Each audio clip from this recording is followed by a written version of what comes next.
அனைவருக்கும் வணக்கம். உலகம் முழுவதும் நவம்பர் 20வது நாளை உலக மூலநோய் விழிப்புணர்வு தினமாக நம்ம கொண்டாடிட்டு வருகிறோம். அதற்கு முக்கியமான காரணம் என்ன அப்படின்னு பார்த்தீங்கன்னா, எப்போ நீங்கள் பார்த்தாலும் பொதுவாகவே ரீசன்ட் ஸ்டடீஸில் இந்தியாவில் 1 கோடி பேருக்கு மேலே மூலத்தினால ஏற்படுற வலியால் பாதிக்கப்படுறாங்க ஒவ்வொரு ஆண்டும். அதே போல் எனி டைம் நாம் ஸ்க்ரீன் பண்ணி பார்த்தோங்கன்னா 5% ஆஃப் த பாப்புலேஷன் மூலத்தினால பாதிக்கப்படுறாங்க. இந்த மூலத்தை பற்றிய ஒரு விழிப்புணர்ச்சியை நாம் ஏற்படுத்த வேண்டும் என்றதுக்காக தான் நம்ம பிரைம் இந்தியன் மருத்துவமனையும் இந்திய அறுவை சிகிச்சை நிபுணர் சங்கத்தின் தமிழ்நாடு மற்றும் சென்னை கிளைகளும் மற்றும் இந்திய பெருங்குடல் மற்றும் மலக்குடல் அறுவை சிகிச்சை நிபுணர்கள் சங்கம் இணைந்து நம் மாபெரும் மக்கள் விழிப்புணர்வு நடைபயணத்தை நாம் நடத்தி கொண்டிருக்கிறோம். இதற்கு காரணம் என்றால் என்ன? மூலத்திற்கு மூலம் என்ன? மூலம் என்றால் காரணங்கள். மூலத்தின் காரணங்கள் என்ன பார்த்தீங்கன்னா, நாள்பட்ட மலச்சிக்கல், உடல் பருமன், இப்ப ரொம்ப அதிகமாகிக் கொண்டே இருக்கிற குடிப்பழக்கம், மன அழுத்தம், நம்மளுடைய வாழ்வாதாரம் ஒரு ரெகுலரா இல்லாம இர்ரெகுலரா இருக்கிற வாழ்க்கை முறை, இதுதான் முக்கியமான காரணம். அப்ப என்ன பொதுவான அறிகுறிகள் அப்படின்னு பார்த்தீங்கன்னா, ஆசனவாய் பக்கத்துல வீக்கம் இருக்கலாம், ஒரு சிலருக்கு வீக்கத்தோட வலி இருக்கலாம், ஒரு சிலருக்கு வீக்கம் வலி மட்டும் இல்லாம ரத்த கசிவு இருந்துட்டே இருக்கும். அது மட்டும் இல்லாம ஒரு சிலருக்கு நீர் மாதிரி கசிஞ்சு ஆசன வாயில நமச்சிலும் இருக்கும்.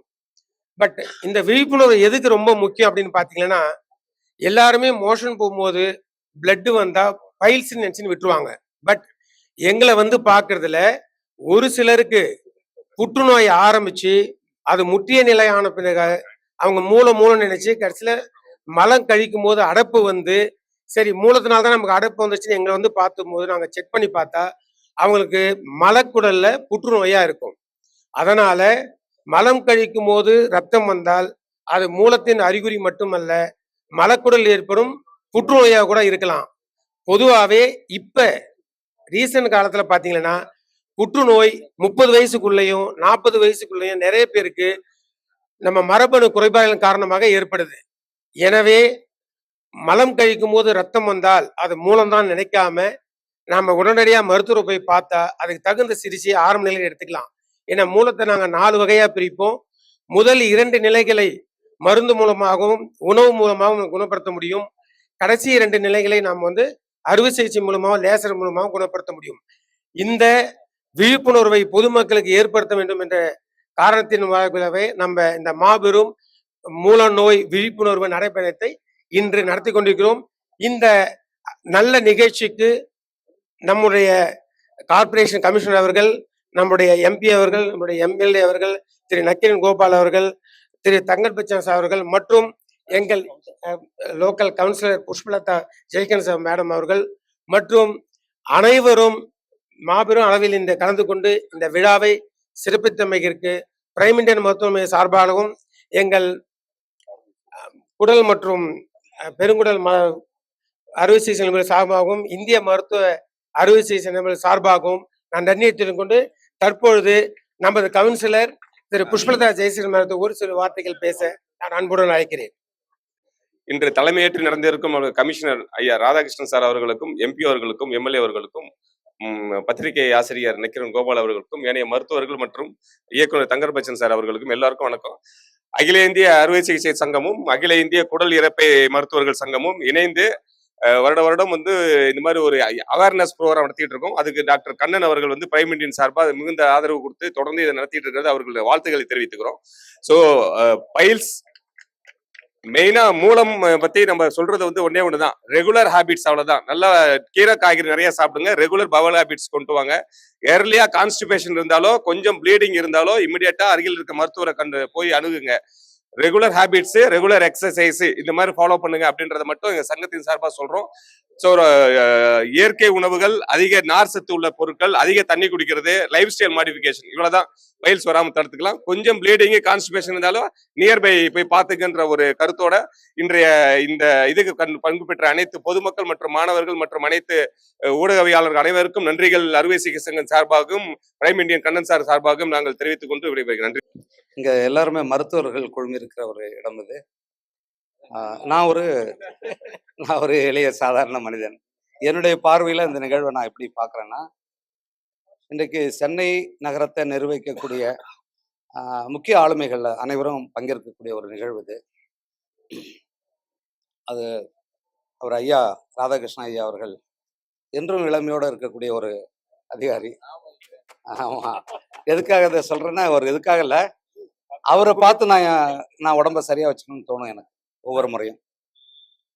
இந்த மூலம் என்பது ஒரு நோய் அல்ல என்கிறது அப்படி இல்லை. நோயை நம்மளா உருவாக்கிக்கிறோம். சில நோய்கள் தான் தானாகவே வரும். இது நாமளே உருவாக்கி கொள்ளக்கூடிய ஒரு நோயாக நான் கருதுறேன். ஏன்னா எங்களுடைய குடும்பத்திலையும் அதெல்லாம் இருக்கு. இன்றைய வாழ்வியல் நடைமுறை நம்முடைய எப்படி சொல்றேன்னா, உடல் உழைப்பு இல்லாத ஒரு வாழ்க்கை நம்ம எல்லாருமே வாழ்ந்துகிட்டு இருக்கோம். உடல் உழைப்பே இல்லை. கை காலம் மேலே தூக்குறதே குறைவு. உட்கார்ந்த இடத்துல பணிபுரியக்கூடிய அளவுக்கு எதிர்கால தலைமுறை உருவாயிட்டாங்க. அது இரவு பகல் கணக்கே இல்லாமல் போயிட்டுது. அதனால இந்த பகுதி, இந்த வயிற்று பகுதி, குடல் பகுதி, இதுதான் மனிதனை காக்கக்கூடிய ஒரு பகுதி. அது சரியா இருந்தா எல்லாருமே சரியா இருக்கும். மருத்துவர் கண்ணன் அவர்கள் பிரைம் இந்தியன் ஹாஸ்பிட்டல்ஸ் தொடர்ந்து இது போன்ற விழிப்புணர்வு நிகழ்வுகளை தொடர்ந்து நடத்திக்கிட்டே இருக்கார். இந்திய மருத்துவர் சங்கம் இந்திய மருத்துவர் சங்கமும் இதை தொடர்ந்து செய்கிறாங்க. இதெல்லாம் எதுக்கு இப்படிப்பட்ட நிகழ்வுகள் நடக்குது? வேலை இல்லாமல் யாரும் கூடல. இது இந்த மக்களுக்கு இதுக்கான விழிப்புணர்வு போய் சேரணும். மூலம் என்பது ஒரு மனிதனுடைய அடிப்படை வாழ்க்கையை தகர்த்துரும். அதுவே பெரிய பிரச்சனை ஆயிடும். ஒவ்வொரு மனிதனுக்கும் நிறைய சிக்கல்களோட தான் வாழறோம். இந்த நோய் வந்துட்டாலே அப்புறம் அதை மட்டுமே கவனிக்கக்கூடியதாயிடும். அதுல இருந்து நம்ம வெளியே வரணும்னா நான் இரவு தான் அதை பத்தி படித்தேன். எனக்கு ஏற்கனவே தெரிஞ்சதா இருந்தாலும் அதை பார்க்கும்போது எனக்கு இதை நம்ம சொல்லணும், படத்துல இது ஒரு காட்சியா கொண்டு வரணும். ஒரு திரைப்படத்துல ஒரு பாத்திரங்களை இப்படி வச்சு அதை காட்சிப்படுத்தும் போது அது மக்கள்கிட்ட நிறைய போய் சேருங்கிற ஒரு எண்ணத்தோடு தான் நான் வந்தப்பேன். உண்மையில நிச்சயமாக நான் அதை செய்வேன். மீண்டும் மீண்டும் சொல்றேன், இது போன்ற நிகழ்வுகள், இந்த விழிப்புணர்வு நிகழ்வுகள் நடக்கிறத நீங்க எல்லாரும் இன்றைக்கு சமூக வலைத்தளங்களில் உங்களுக்கு பரபரப்பான நிகழ்ச்சிகளில் பகிர்றீங்க. காலையில் எழுந்திருக்கும் போது இன்னைக்கு அவன் மாட்டுவானா எழுந்திருக்கான் எல்லாரும். ஏன்னா இன்றைக்கு சமூக வலைதளங்கள் பணம் பறிக்கிற ஒன்றா இருக்கு. பணம் சம்பாதிக்கிறாங்க அதை வச்சு. நீங்க எது நல்ல நிகழ்வுன்னு தோணும், இதை காணக்கூடிய அனைவரும் சமூக வலைதளங்களில் உடனுக்குடன் அனைவருக்கும் பகிருங்க. அதே மாதிரி இரெகுலர் ஸ்லீப், ஏர்லி மார்னிங் கிளம்பிட்டு இருக்கு, அவங்களுக்கு அப்புறம் ப்ராப்பர் டாய்லெட் ஃபெசிலிட்டி. அதனாலதான் சென்னை மாநகராட்சி இந்த அனைத்து பொது கழிப்பறையும் புதுப்பிக்கிறதுக்கு ஒரு ஸ்டெப் பண்ணிட்டு இருக்கோம். So you all should join together. எந்த ஒரு இதாக இருந்தாலும் அன்லஸ், நான் எப்பவுமே இந்த கோவிட் டைம்ல பப்ளிக் ஜாயின் பண்ணதுக்கு அப்புறம் தான் அது வெற்றி பெற்று நிறைய பேர் கேட்பாங்க. இந்த மாதிரி மூலவர்களையும் நம்ம தெரிஞ்சு நமக்கு தெரிஞ்சவங்கிட்ட சொல்லி அதை கரெக்டான நேரத்துல அந்த தடுப்பு அப்படியே ஏதாவது இருந்தா இது புற்றுநோயா மூலமான பயப்படாம டாக்டர் அனுப்பினா எல்லா இதுக்குமே அவங்க ட்ரீட்மெண்ட் கொடுத்துடுறாங்க. நான் சர்ஜிக்கலும் கொடுக்குறாங்க. எதை கேட்டாலும் சர்ஜரி, அறுவை சிகிச்சையும் அறுவருப்பான சிகிச்சை கிடையாதுங்க. அதையும் வெற்றிகரமா நம்ம பர்டிகுலர்லி சென்னையே மெடிக்கல் கேபிட்டல் ஆஃப் சவுத் ஏஷியாங்கிற அளவுக்கு மாறி இருக்கிறது. நீங்க எல்லாம் இவ்வளவு நல்ல விழிப்புணர்வு, அதுவும் வெளிக்காலத்தான எல்லாரும் வந்தது.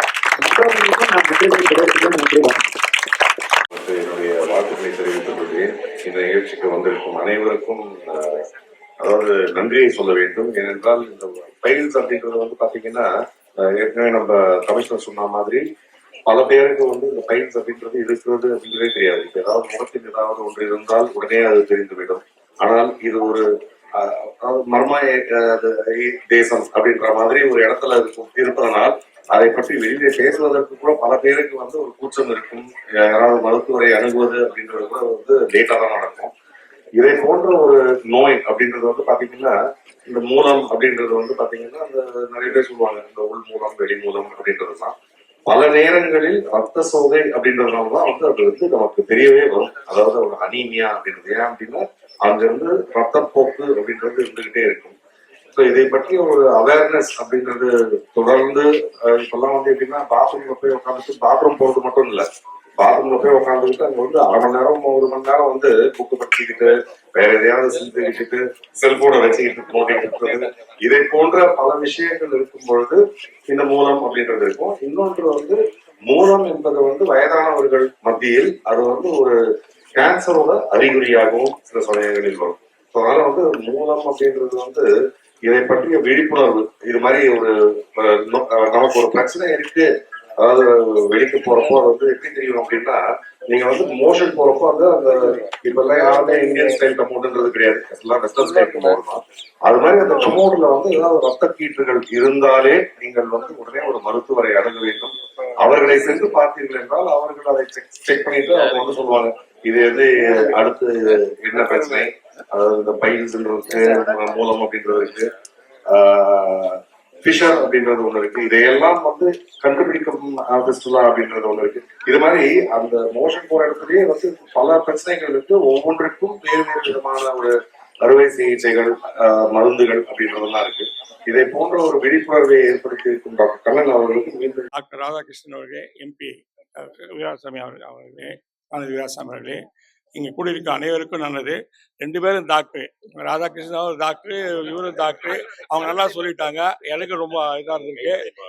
இந்த கோரிக்கை வேற இல்லை, இந்த பார்க்கில் ஏதோ சொல்லியிருக்காரு. கண்ணன் சார் கேட்டிருக்காரு. கண்ணன் சார் 20 நாளாக வந்து ஒரே ப்ரெஷர் கொடுத்துருக்கிறாரு. இது வந்து அவனு சார் திடீர்னு வந்து அசம்பிளி வந்துச்சு, நேற்று சொன்னேன். இன்னைக்கு காலையில் அசம்பிளி இருக்குது, வந்து காலையில் தான் சார் வந்து போடுங்கண்ணே, டெஃபினட்டாக வரேன். இந்த கிளப்பில் என்னென்ன வேணுமோ சொல்லுங்கள், நான் செய்து தரேன். எனக்கு நன்றி, வணக்கம். இந்த நிகழ்ச்சிக்கு வருகை புரிந்துள்ள நம்முடைய கமிஷனர் அவர்களுக்கும் சட்டமன்ற உறுப்பினர் அவர்களுக்கும், நாடாளுமன்ற உறுப்பினர் மற்றும் திரைப்பட இயக்குனர் அவர்களுக்கும், நக்கீரன் கோபால் அவர்களுக்கும், மற்றும் இங்கே வருகை புரிந்துள்ள மருத்துவ குழுவை சார்ந்த அனைவருக்கும் எங்களுடைய பகுதி மக்களுடைய சார்பில் நன்றியை தெரிவித்துக் கொள்கிறேன். இந்த நிகழ்ச்சி மிகவும் பயனுள்ள நிகழ்ச்சி. காலை வேளையிலே அனைவரும் அவர்களுடைய ஒரு பொன்னான நேரத்தை ஒதுக்கி மக்களுடைய நலனுக்காக இந்த நிகழ்ச்சியை நடத்தி கொண்டிருக்கின்றார்கள். இந்த நிகழ்வு அனைவருக்கும் பயனுள்ளதாக அமைத்து கொள்ள வேண்டும் என்று என்னுடைய சார்பிலே என் மக்களை கேட்டு நன்றி கூறி விடைபெறுகிறேன். நன்றி, வணக்கம். உலக மூல தினம் இந்த விழாவில் கலந்து கொண்டிருக்கும் அனைத்து ஆளுமைகளுக்கும் வந்திருக்கிற அவங்கெல்லாம் நர்ஸா, ஸ்டூடெண்ட்ஸு, நர்ஸம்மா, எல்லாருக்கும், பொதுமக்கள் அனைவருக்கும் வணக்கம். டாக்டர்லாம் பயிற்சியை பற்றி பேசிட்டாங்க. எங்கள் டைரக்டரும் உடல் ஆரோக்கியத்தை பற்றி பேசிட்டார். நான் ஒரு அனுபவத்தை பற்றி பேச போகிறேன். காடு மேடு நனைஞ்சுமா எனக்கு பயிற்சி கூடயே தான் வரும். ஆமாம். அப்போ ஒரு நேரம் நான் வீரப்பன், என்னை மூஞ்ச பார்த்தா நிறைய பேருக்கு வீரப்பன் ஞாபகம் வரும். அப்போ 97 ஒரு இதுக்காக போயிருக்கேன். நாங்கள் எல்லாம் ஒன்றா படுத்திருக்கோம். காலைல எழுந்திரிச்ச உடனே எங்களுக்கு கொஞ்சம் ஒதுங்குற இடம், காட்டிலே ஒரு சில இடம் இருக்கும். நான் போயிட்டு வரேன். அப்போ வீரப்பனும் போயிட்டு வராரு. வந்தவுடனே என்னை கூப்பிட்டு கேட்டார், ஆசிரியர் இங்கே வான்னார். உனக்கு என்ன மூலமான்னு கேட்டார். ஏன்னா நம்ம போயிட்டு வந்திருக்கோம்ல, ரத்தப்போக்கை பார்த்தார். ஏண்ணே என்ன, ஆமாண்ணே, இப்படி போட்டு வதச்சின்னா அப்படி தானே வரும். நீ சீக்கிரம் விட்டேன்னா நான் பாட்டுக்கு போய் அங்கே எங்கள் டாக்டர் இருக்காரு, விஜயன் இருக்காரு, எங்கள் கண்ணன் இருக்காரு, நாங்கள் போய் பார்த்துக்குவேண்ணே. அதை சீக்கிரம் விட்டுருண்ணே, அது கடத்தப்பட்டவங்கள சீக்கிரம் விட்டுரு, நான் சீக்கிரம் போயிடுவேன், என் உடம்பை பார்த்துக்குவேன்னு. பயில்ஸுக்கு உனக்கு மருத்துவம் தானே வேணும், அதுக்கே நீ ஆளை கூப்பிட்ற, உனக்கு நான் ஏற்பாடு பண்ணுறேன்ட்டு. ஆனால் 4 நாள் இருக்கணும், இருப்பியான்னு. 4 நாள் என்ன செய்வேன்னு, இந்த கல்லாமை இருக்குல்ல, கல்லாமை, அது ஒரு காட்டில் இருக்குது. தொட்டாசி நீங்கள் வந்து 2 வகையாக இருக்கும். ஒன்று உள்ளே மூடும், வெளியே மூடும். வெளியே மூடுறது நிறைய இருக்குது, உள்ளே மூடுறது இன்னொரு காட்டில் இருக்குது. கோயந்தனுக்கு தெரியும். 4 நாள் ஆகும் எல்லாத்தையும் எடுத்துகிட்டு வர்றது. எடுத்துகிட்டு வந்து நல்ல எண்ணெயில் வதக்கி ஒன்றை சாப்பிட்டேன்னா சரக்குன்னு உள்ளே போயிடும். இது மூலத்தை சரி பண்ணுறேன்னா சோழியே வேணாம், என்னை விட்டு நான் போயிடுறேன்னு. அப்படியே நேரம் வந்து எனக்கு மருத்துவம் பண்ணது எங்கள் விழுறத்தில் எங்கள் டாக்டர் கண்ணன். ஆக மூலத்தால் அவதிப்பட்டு வாழ்ந்து உங்கள் முன்னாடி இப்போ வந்து நாங்கள்லாம் வந்து நிற்கிறது அதுக்கான. ஏன்னா இப்போ எல்லாரும் இது முன்னெச்சரிக்கையாக இருக்கணும், முன்னெச்சரிக்கையாருன்னு எங்கள் டைரக்டர்னு சொல்லிட்டாரு, எங்கள் டாக்டர் ராதாகிருஷ்ணன் சொன்னார், எம்பி சொன்னாங்க, எங்கள் எம்எல்ஏ சொன்னாங்க. ஆனால் உணவுங்கிறது ரொம்ப முக்கியம். மலச்சிக்கல் வராத உணவை நம்ம எடுக்கணுங்கிறது எல்லாரும் காலகட்டாயம். ஆனால் யார் எடுக்கிறோம்? இல்லை. நம்மளோட சேர்ந்துருச்சு. ஏன்னா இந்த ஜங்க் ஃபுட்டுங்கிறாங்கல்ல, அந்த சனியை வந்ததுலேருந்தே எல்லாரும் கூடயே பயில்சியும் கூட்டு அலைகிறங்கிறது நிறைய பேருக்கு தெரியாது. இப்போ ஜங்க் ஃபுட்டுக்கு எதிராக நம்ம பேசவில்லை. ஆனால் இரவு உணவு நீங்கள் நீங்கள் எப்படி மிதமாக இருக்கணுங்கிறத இப்போ வயசு வந்த பிறகு தான் நாங்களாம் அனுபவிக்கிறோம். இப்போ உங்களுக்கு வீட்டில் போய் சொல்ல முடியாது. ஆக பைல்ஸுங்கிறது ஒரு கொடியங்க. அதை வந்து எங்கள் டாக்டர் 2 பேர் சொல்லும்போது அது கேன்சரில் கொண்டு போய் விட்டுருந்தாங்க. அது வேற திக்கு திக்குங்குது. ஏன்னா அது கேன்சரில் வேற அதான் அது அப்படித்தானே சார் அர்த்தம். எங்களுக்கு எங்க அறிவுக்கு அதானே படும். எங்க அறிவுக்கு அது கேன்சர்ல கொண்டு போய் விட்டுரும் அப்படின்னு. ஐயோ இது வேறையா அப்படின்ட்டு. ஆக பைல்ஸ் வராம தடுப்போம். அதுக்கு எங்க மருத்துவர் இருக்காரு, இவர்கள் தடுப்பார்கள். நல்லது, வாழ்த்துக்கள். 30 வயசுக்கு மேல இருக்கிறவங்களுக்கு மோஷன் போகும்போது பிளட் இருந்தா அது மூலமா இருக்குன்னு அவங்க கேர்லெஸ்ஸா விட்டுருவாங்க. பட் ஒரு சிலருக்கு அது வந்து புற்றுநோயா இருக்கலாம். அந்த புற்றுநோய் முற்றிய பிறகு, அதாவது மலை கழிக்கும் போது அவங்களுக்கு வந்து மலச்சிக்கல் இருந்துகிட்டே இருக்கிறதுனால வந்து பார்ப்பாங்க. அப்போ நாங்கள் பரிசோதனை செஞ்சு பார்த்தா அது மலக்குடலில் இருக்கிற புற்றுநோயாக கூட இருக்கும்.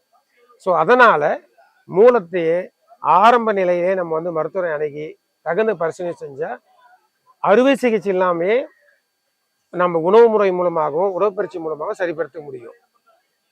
இது வந்து இந்த விழிப்புணர்வு ஏங்க நான் சொல்கிறேன்னா, மூலத்தை நாம் வந்து முதல் நிலை, 2ஆம் நிலை, 3ஆம் நிலை மற்றும் 4ஆம் நிலை 4 வகையாக பிரிக்கிறோம். அதில் முதல்நிலை மற்றும் 2ஆம் நிலை மூலம் வந்து நாம் மருந்து மூலமாகவும் சரியான உணவு மூலமாகவும் உடற்பயிற்சி மூலமாகவும் குணப்படுத்த முடியும். அறுவை சிகிச்சை தேவையே கிடையாது. ஆனால் அதுவே முற்றிய நிலையானா, அதாவது கிரேட் 3 கிரேட் 4 ஆனால் அவங்க எப்பயுமே அந்த வீக்கம் ஆசனவாய்க்கு வெளியிலே இருக்கும், ரத்தப்போக்கு இருந்துகிட்டே இருக்கும், சம்டைம்ஸ் அதில் வலி உண்டாகும். இந்த மாதிரி இருக்கவங்களுக்கு மருந்தால் குணப்படுத்த முடியாது.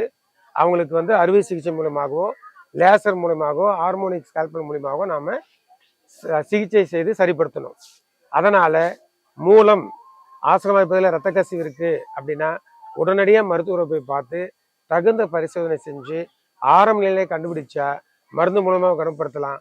அறுவை சிகிச்சை அவசியம் இல்லை. மூலம் என்று நீங்கள் தவறாக நினைப்பீங்க, ஆனால் அது வந்து புற்றுநோயாக இருக்கலாம். அதை நீங்கள் அவாய்ட் பண்ணணும். உடனடியாக மருத்துவரை போய் பார்க்கணும்.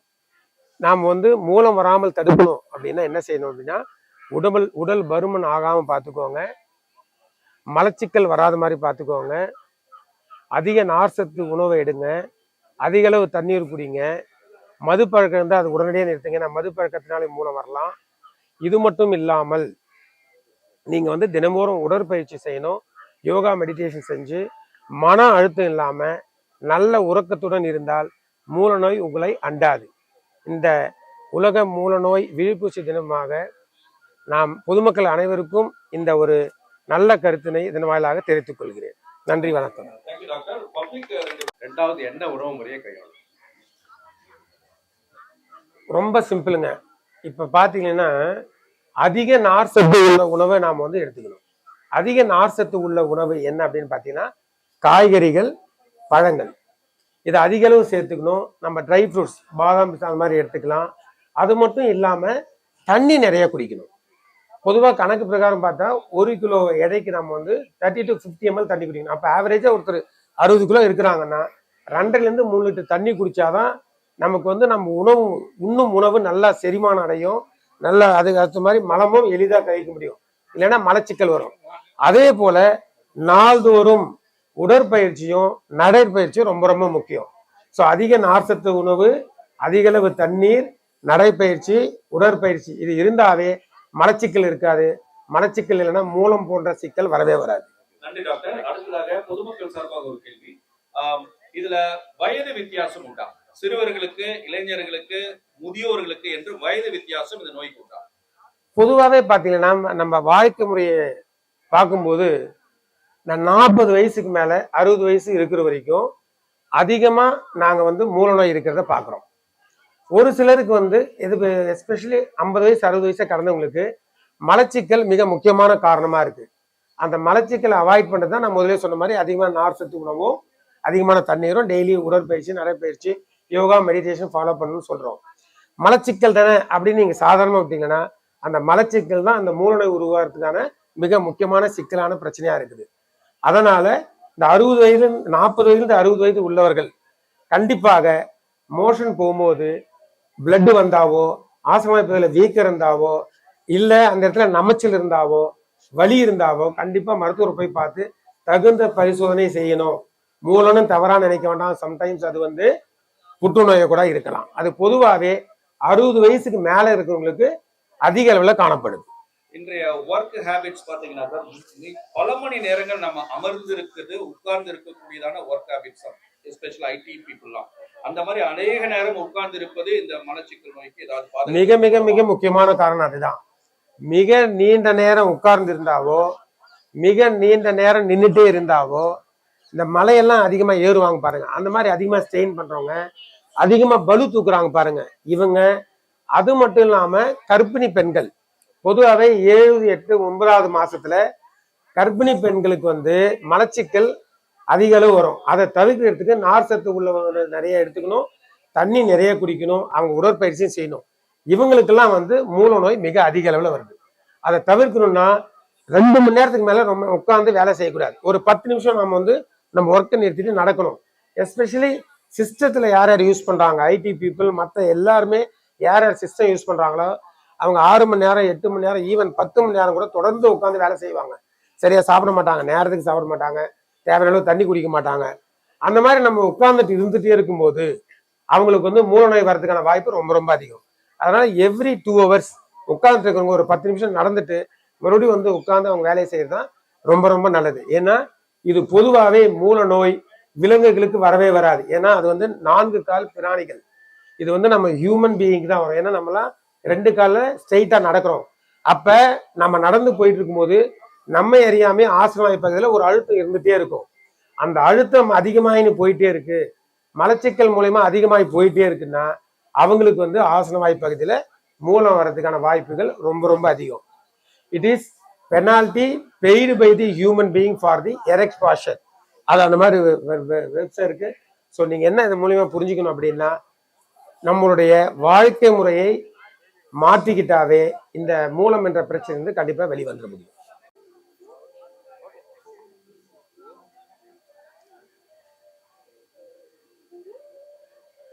Good morning everyone.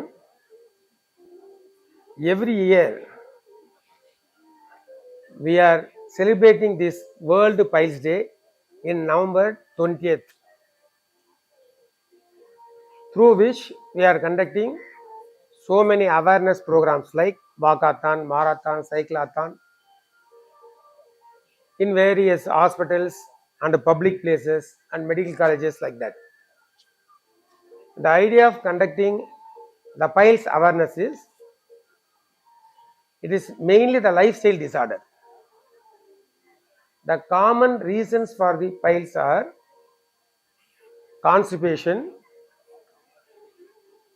sedentary lifestyle, obesity, high alcohol intake for chronic time, depression, not having adequate sound sleep, and irregularity in the lifestyle.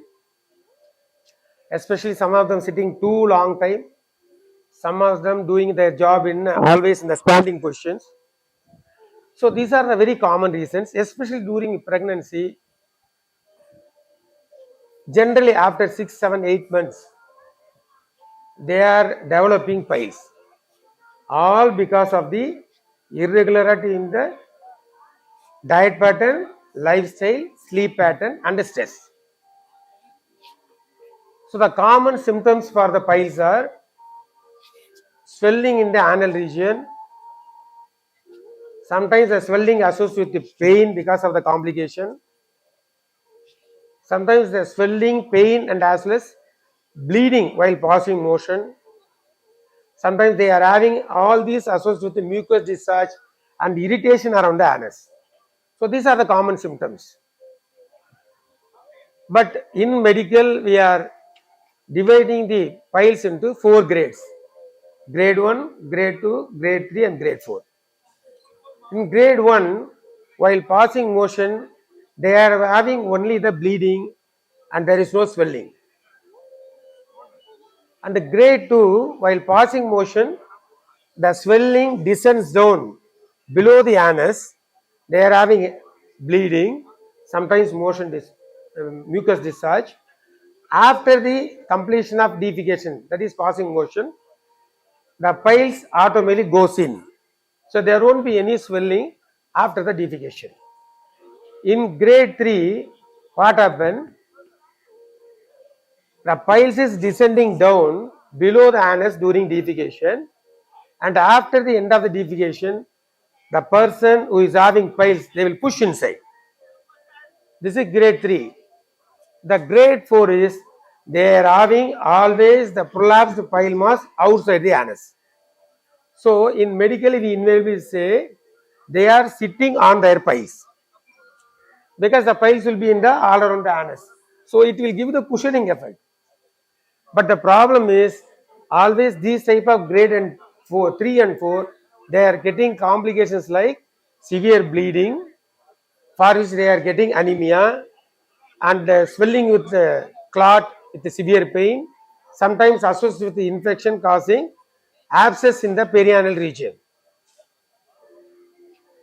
So in medical, the early degrees like grade 1 and grade 2, easily we can correct without surgery by way of change in lifestyle, change in diet, and as taking adequate water plus no stress and adequate sleep.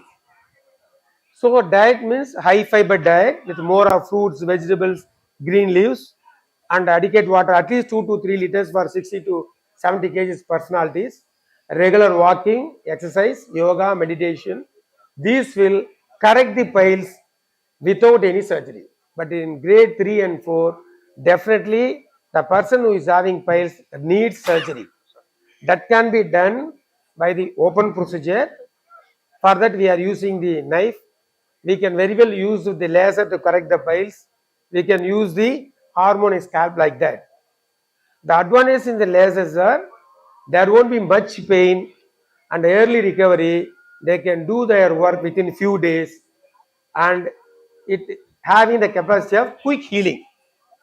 But on this eve of World Piles Day, my humble suggestion to the public, don't lead it to advanced pile masses. Whenever you are having the symptoms of piles like bleeding or mucus discharge or swelling in the anal region, please consult your family doctor or specialist to know whether it is only piles or something else.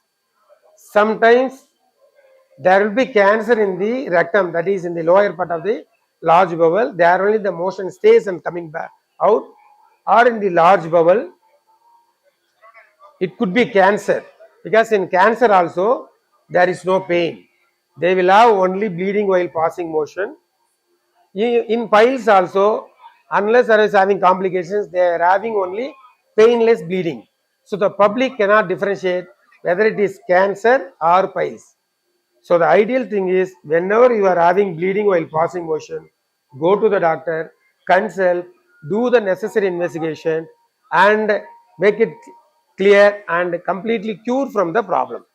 The early detection always keeps you healthy, and you will be more fit. You will not land up any complications. Thank you. What is the percentage of this files become converting into a cancer? Yeah. What is the percentage? So the piles never turn into cancer. That is very, very important message. Piles never turn into cancer. But in the rectum or in the colon, if there is cancer, they are having symptom of bleeding while passing motion. No pain. Like that, in piles, if there is no complication, they will have mass without bleeding, without any pain. So in general public, invariably whenever there is bleeding, they simply think of it is only piles rather than malignancy. But in practice, we are seeing some of the patients, especially more than 50, 60, 70 years, if they are having bleeding while passing motion, it could be cancer also, not only piles.